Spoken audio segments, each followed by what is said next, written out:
পদ্মা সেতু দিয়ে তার যে পতনের সম্ভাবনা সেটা সে আরো পিছিয়ে দিয়েছে অন্তত ৩ বছর। আমাদের গণঅভ্যুত্থানের আকাঙ্ক্ষা, আমরা যেটা বলি যে মুক্তিযুদ্ধের আকাঙ্ক্ষা আওয়ামী লীগ বলেছে, এখন আমরা বলছি গণঅভ্যুত্থানের আকাঙ্ক্ষা। এটা কি আসলে, এটার পার্থক্যটা কি? পার্থক্যটা ওই ক্ষেত্রে হবে যে আপনি এখানে অ্যাবসলিউটলি যেটা ট্রুথ সেটা আমরা উচ্চারণ করছি কিনা, যে আমাদের সিস্টেমের মধ্যে গলদ আছে এবং আমাদের এই পুরো সিস্টেমটাকে পরিবর্তন করতে হবে। আমরা যতক্ষণ এটা পুরোপুরি পরিবর্তন হচ্ছে ততক্ষণ পর্যন্ত কোনো পার্টিই বলতে পারবে না যে আমরা এটা পরিবর্তন করেছি। গণঅভ্যুত্থানের মধ্যে দিয়ে শুধুমাত্র একটা সমস্যাকে অ্যাড্রেস করে সমাধানের পথ শুধুমাত্র হয়েছে। আরও আমাদের অনেক পথ চলার বাকি আছে। জাতিগতভাবে যখন আমরা হুমকির সম্মুখীন থাকি তখন আমাদের উদ্ধারকর্তা কারা হয়? এই বাংলাদেশের নারীরা হয়। এই নারীরা যদি এইভাবে রাস্তায় নেমে না আসতেন তাহলে পুরুষরা তাদের সেই সাহসটা পেতেন না, এবং এই মেমোরি আস্তে আস্তে ফিকে হওয়া শুরু হয়েছে। এই কারণে আমাদের দেখবেন যে এখন সোশ্যাল মিডিয়া সহ নানান মিডিয়ায় আমরা দেখছি যে নারীদেরকে নানানভাবে হেনস্থা করা হয়েছে। তার মানে গণঅভ্যুত্থানের স্মৃতি আমরা ধরে রাখতে পারছি না। গণঅভ্যুত্থানের স্মৃতি যদি ধরে রাখতে পারতাম, নারীর পোশাক, তার ধর্ম, তার বর্ণ, তার আর যার চলাফেরা, তার সমাজ কি, এইটা আমরা দেখতাম না। আমরা দেখতাম যে সে অভ্যুত্থানের শক্তি ছিল।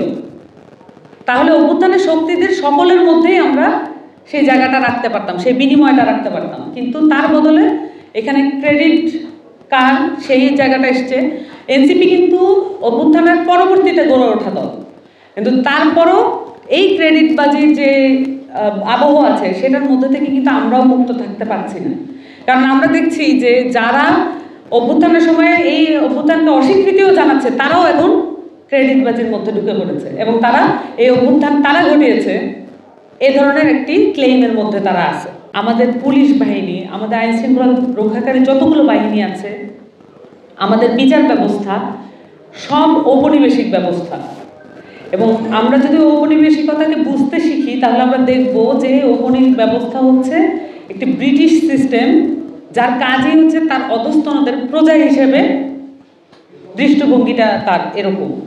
তো বাংলাদেশে যখন আপনি ওই আইন দিয়ে, পার্টিকুলারলি ওই আইনগুলো দিয়েই যখন আপনি আপনার রাষ্ট্র চালাতে চাইবেন, তখন হচ্ছে এই রাষ্ট্র ব্যবস্থায় যেই থাকুক না কেন সে বেসিক্যালি তার অধস্তন, তার যে নাগরিকবৃন্দ, তাদেরকে নাগরিক মর্যাদা দেওয়ার কোনো সক্ষমতা তার থাকবে না এই সিস্টেমে।